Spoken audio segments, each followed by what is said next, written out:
call to order the meeting on Senate Committee on Revenue. Mr. Secretary, please call the roll. Senator Dennis. Senator Ratty. Senator Kieckeffer. Senator Sievers-Gansert. Chair Neal. Here. Okay. Thank you. So we're going to have a really quick meeting. So we have work session for today, and we're going to start with work session. We have 66 and 423 that will be on work session today, and 360. So there will be 4 bills.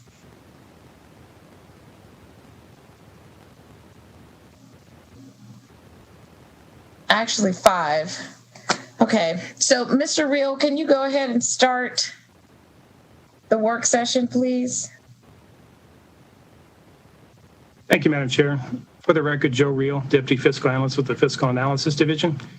Committee, you have a compiled work session document with 5 of the bills that are on work session today in Nellis, and I believe also been made available there at the dais for those members. The first bill on work session is Assembly Bill 66. It's on page 2 of the compiled work session document.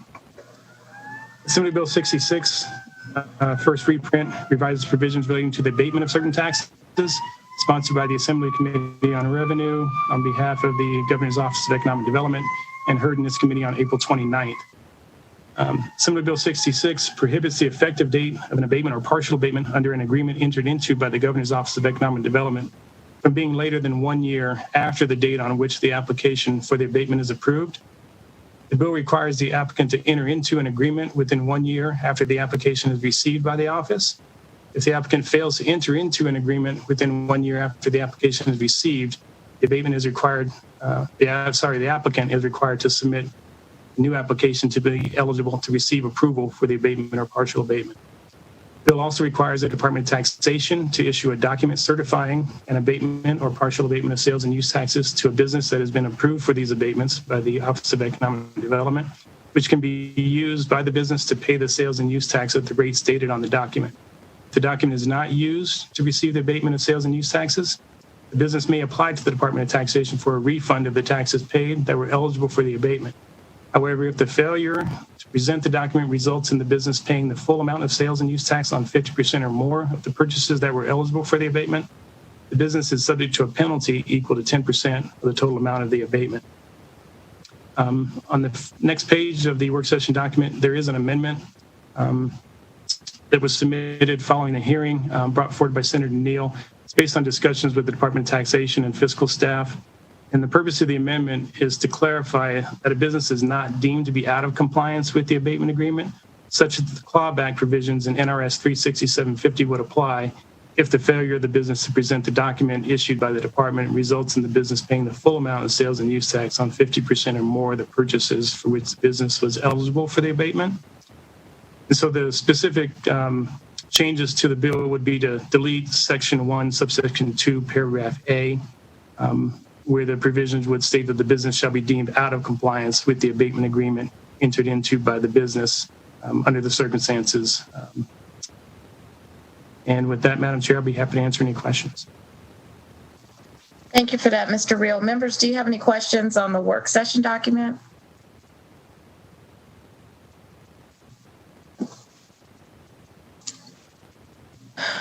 Okay, seeing none, I will accept a motion to amend and do pass. Amend, do pass. Second. Okay, any discussion on the motion? Okay, seeing none, Secretary, could you please do the roll call? Senator Dennis. Yes. Senator Ratty. Yes. Senator Kieckeffer. Senator Sievers-Gansert. Yes. Chair Neal. Yes. All right, Mr. Reel, next. Oh, sorry. We'll assign the floor statement to Senator Sievers-Gansert.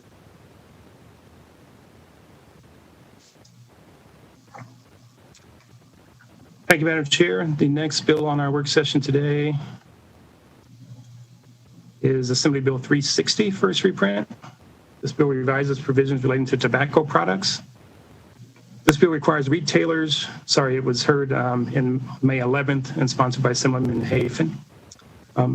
This bill requires retailers to utilize advanced age verification technology at the point of sale for cigarettes and other tobacco products purchased by a person under 40 years of age to ensure the purchaser is old enough to make the purchase of cigarettes or other tobacco products. And again, the work session summarizes the testimony provided on the bill, and there were no amendments. Thank you, Madam Chair. Thank you. Any questions on AB 360, the work session document? Okay, so I will accept a motion to do pass AB 360. Do pass. Second. All right, so I have a first from Senator Ratty, a second from Senator Dennis. Any discussion on the motion?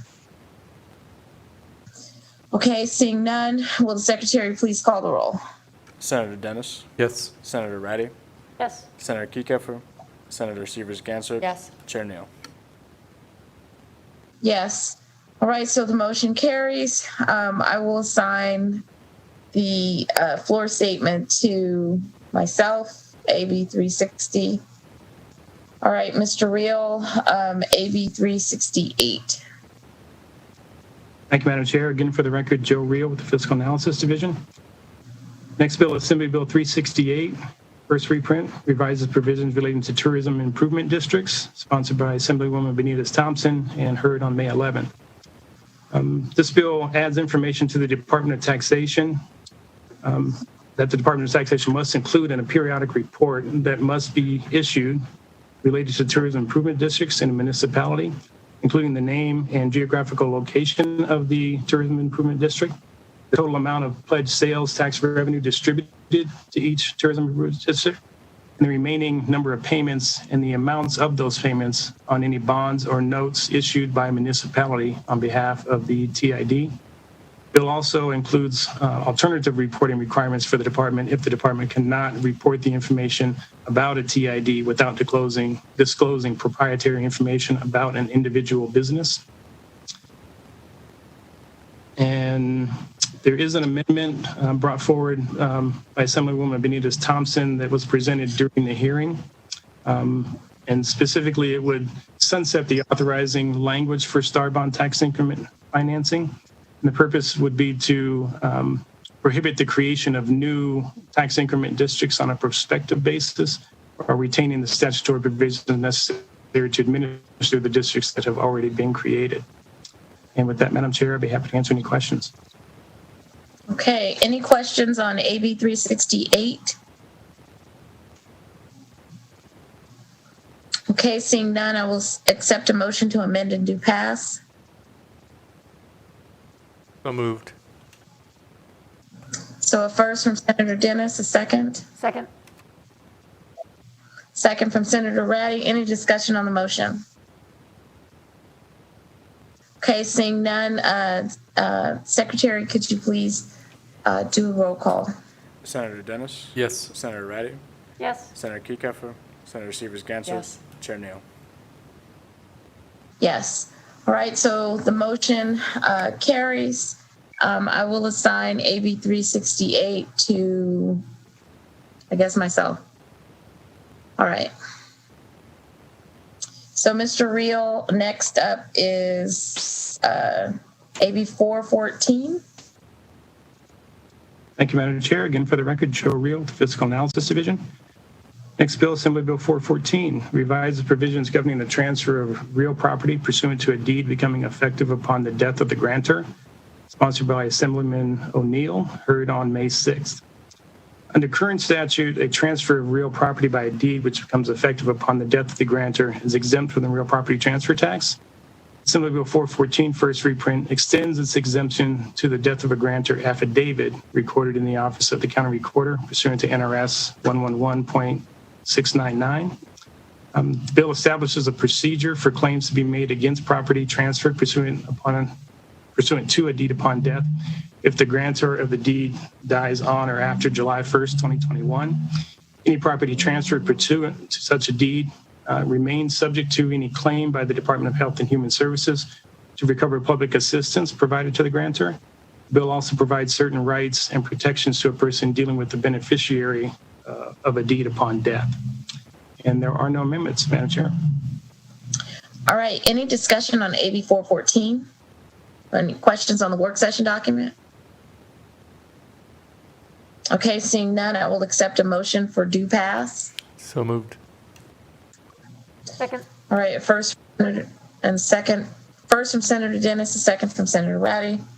Any discussion on the motion? Okay, seeing none, will Secretary, will you please do the roll call vote? Senator Dennis? Yes. Senator Ratty? Yes. Senator Kieckhofer? Senator Severs-Gansert? Yes. Chair Neal? Yes. All right, so the motion carries. I will assign AB 414 floor statement to Senator Dennis.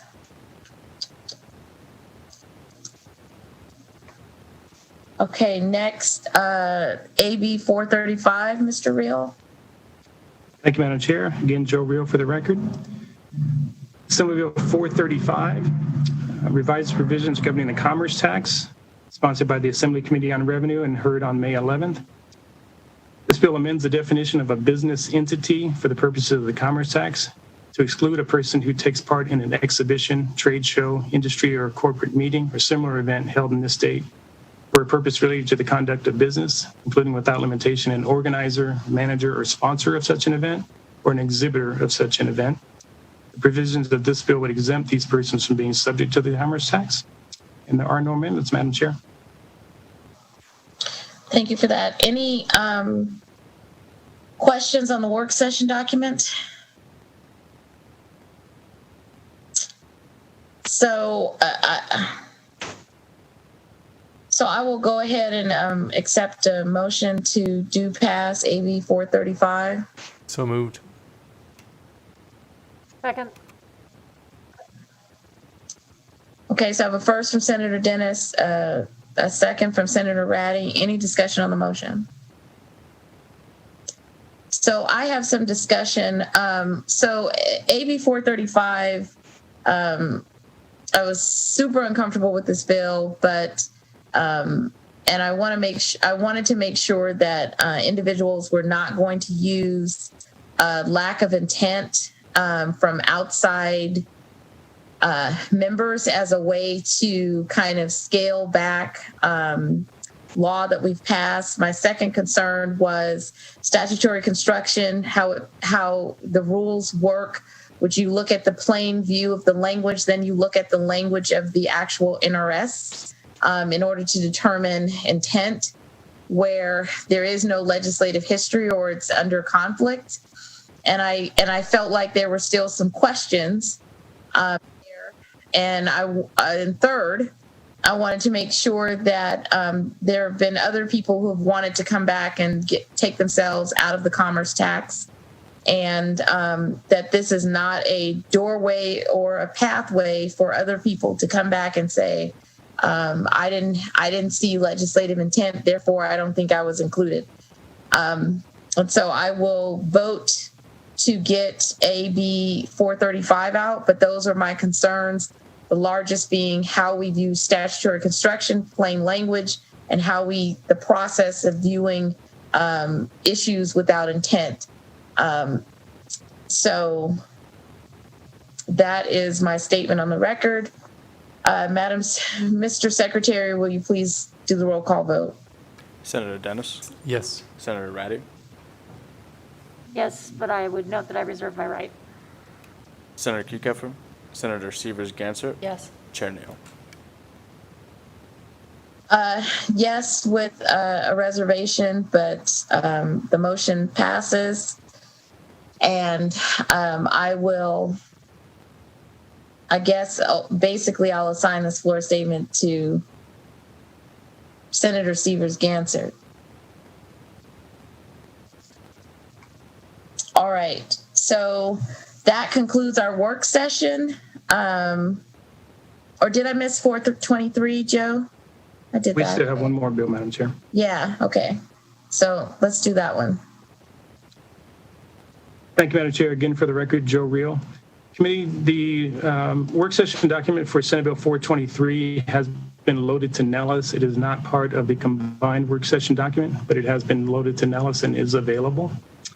Senate Bill 423 revises the Department of Taxation, requires the Department of Taxation to retain a commission as compensation for the cost of collecting taxes on certain centrally assessed property, sponsored by the Committee on Finance and heard in this committee on May 6th. Senate Bill 423 requires as compensation to the state for the cost of collecting the taxes on centrally assessed property. The department must, before apportioning and remitting the taxes due to each county, transmit an amount of the taxes as specified by the legislature to the state treasurer for deposit to the credit of the department. Under this bill, the department is required to spend such money in accordance with its work program. And I would note that on May 1st, the Assembly Ways and Means and Senate Finance closed the Department of Taxation's budget with an authorized amounts of $135,922 for FY22 and $137,928 for FY23 be retained by the department as a commission against the proceeds from centrally assessed property taxes collected and distributed by the department if SB 423 is approved. And there are no amendments, Madam Chair. Okay, thank you for that. Any questions on the work session document for 423? Okay, seeing none, I will accept a motion. This was due pass, right? Because we didn't make any amendments. Do pass. Correct. Second. So first from Senator Raddick, a second from Senator Dennis. Any discussion on the motion? Okay, seeing none. Mr. Secretary, please call the roll. Senator Dennis. Senator Ratty. Yes. Senator Kieckeffer. Senator Severs-Gansert. Yes. Chair Neal. Yes. All right. So the motion carries. I will assign it's SB 423, isn't it? To myself. So I will have that floor statement. All right. So now that concludes our work session, and we will open up for the bill hearing on SB 441. This is around the issuance and renewal of seller's permit. There is a conceptual amendment. And I believe Mr. Gendon is the one who's going to go over this conceptual amendment for SB 441. Madam Chair, I think we have Shelley Hughes, Chief Deputy with Department of Taxation, to go through it. Okay. All right, Ms. Hughes. Good afternoon, Chair Neal and committee members. My name is Shelley Hughes, Chief Deputy for the Department of Taxation for the record. I am here today to present SB 441, which will require a retailer seller's permit to be renewed annually with a $15 fee. The department was faced with budgetary reductions, and the executive team met to look at alternatives to proposing budget cuts. Our budget is funded primarily with general funds, and our largest expenditure is for personnel. So in reviewing alternatives, we have decided on bringing forth 3 revenue proposals that are being introduced in this session, and SB 441 is one of them. To provide the committee with some background information, a sales and use tax permit is required for every business or person engaged in conducting business as a seller in Nevada. The seller's permit is issued to a business when they register with the department, and a permit is required for each business location. Currently, the fee is a one-time fee of $15, and that has not changed in 18 years when the fee was increased in 2003. And in researching this proposal, we surveyed other states. 8 states charge seller permit fees in the range of $20 to $100, and 4 states charge renewal fees on seller's permits. The renewal fees proposed in this bill would help the efficiency of the department. Currently, businesses that are not operating may continue to keep their account open and hold on to their seller's permit, which could potentially be used to purchase tax-exempt items. The department must monitor all taxpayer accounts to ensure compliance. And if a business is no longer operating but holds a permit, staff's time is focused on monitoring these accounts rather than being redirected to other important priorities. There are currently 95,194 accounts that are issued seller's permits. And the $15 fee is distributed three different ways: $5 to the general fund, $5 to the local school support tax and to the distributive school account, and the remaining $5 is distributed to the county through the basic city county relief tax. Based on the current number of taxpayer accounts, we have calculated that this bill will have a revenue impact of $1,427,910 in fiscal year 2022, which will be distributed to the state general fund, education, and local governments. And this bill is estimated to generate the same amount of revenue for fiscal year 2023 in future years. As mentioned, we do have a conceptual amendment to the bill. While working through the current language of SB 441, it has come to our attention that some local ordinances contain the seller's permit language in NRS 374 requiring certain amounts to be paid to the department for the seller's permit. And to avoid a confusion, we have discussed with your LCB staff options to better structure the seller's in NRS Chapter 360 and remove it from NRS 372, 374, and 377. The language in NRS 360 would include the current registration requirements for a seller's permit, the $15 permit fee, and the new renewal language and renewal fee. The permit fee distribution will remain as it currently is distributed. The amendment would also no longer require ordinances adopted pursuant to NRS 377, 377A, 377B, and any special local acts to include provisions that require payment of the seller's permit fee to the department. And this concludes my testimony, and I'm available for any questions. Okay, thank you for that, Ms. Hughes. Members, any questions? Madam Chair. Senator Severs-Ganser. Thank you. There wasn't a fiscal note posted, so I didn't quite catch the amount that you thought this would generate per year. Thank you for the question, Senator Severs-Ganser. So the amount that we have projected is $1,427,910. Thank you. And then you said that you've got to track a lot of accounts because they just keep them open because they can. So did you take into consideration a loss of accounts, or were you just doing straight math for how many we have now times the $15? Yes, thank you for the question. Shelley Hughes for the record. Yes, we just took into consideration the amount of accounts we currently have. Okay, thank you. Any additional questions?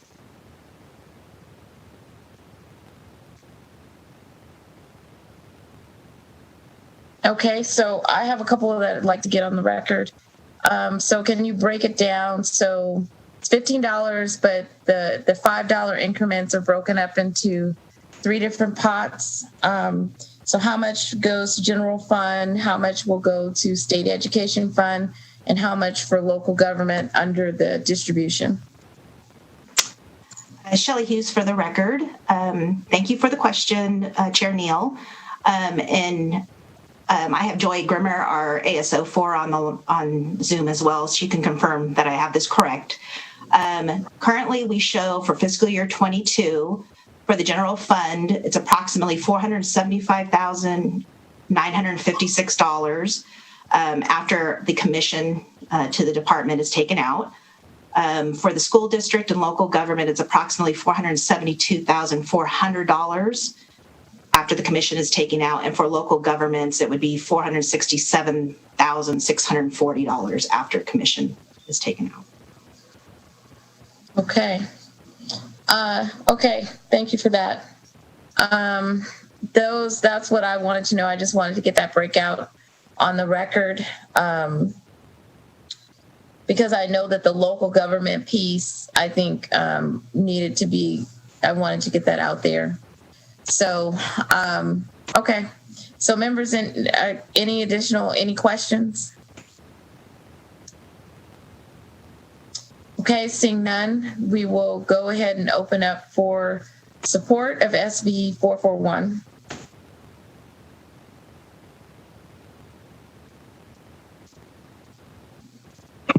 to voice support for SB 441, please press star 9 now to take your place in the queue. Once more, that's star 9 now to take your place in the queue to voice support for SB 441.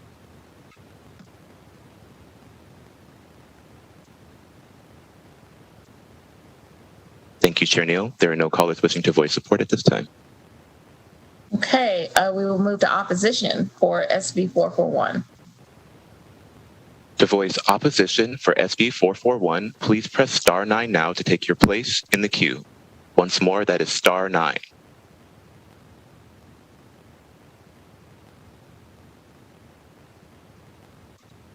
Caller with the last 3 digits, 166. Please state and spell your name for the record. You may begin. Barry Duncan, Barryduncan.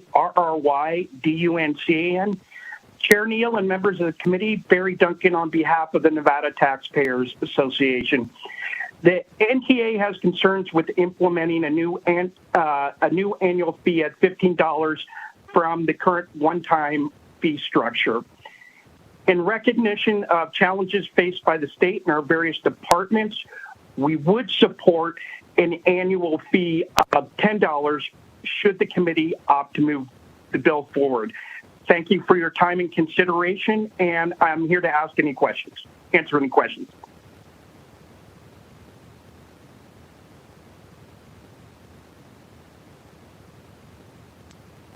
Thank you, Chair Neal. There are no other callers wishing to voice opposition at this time.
Chair, we don't have any other anybody in the room.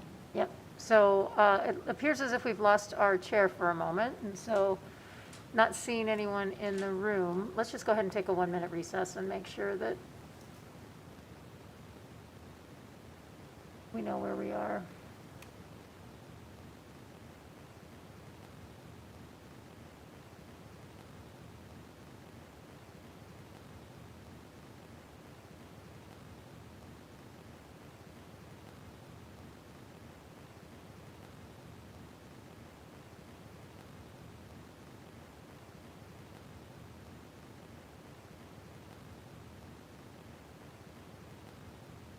So staff, I just want to make sure that I'm in the right place. So I believe we finished testimony in support, and now we are in the middle of testimony in opposition?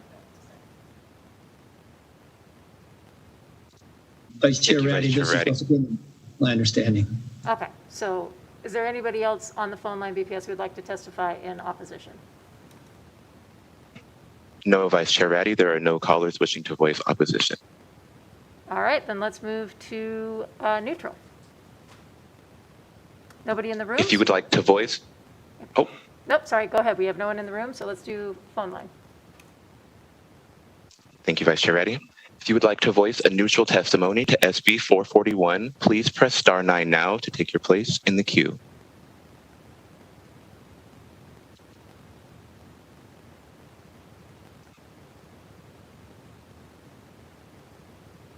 Thank you, Vice Chair Ratty. It appears there are no callers wishing to voice neutral testimony at this time.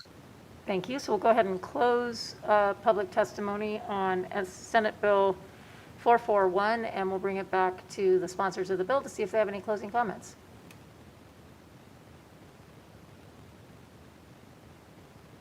Thank you very much, Senator Ratty. I don't have any other closing comments other than thank you today for hearing SB 441. All right, thank you. Thank you so much, Ms. Hughes. We appreciate your time today. All right, so we still have Senate Bill 440 on the agenda. Staff, is it the intent to hear that bill today? Madam Vice Chair, that bill is no longer on the agenda for today. Okay, great. All right, with that, let's go ahead and open up public. I believe that completes our business for the day, so let's go ahead and see if there's anybody who would like to make public comment. We have nobody in the room, so if you would like to check BPS if there's anybody who'd like to make public comment. Thank you, Vice Chair Ratty. If there are any callers on the line who wish to voice public comment on today's meeting, please press *9 now to take your place in the queue. Once more, we are in public comment for today's meeting. Please press *9 now to voice.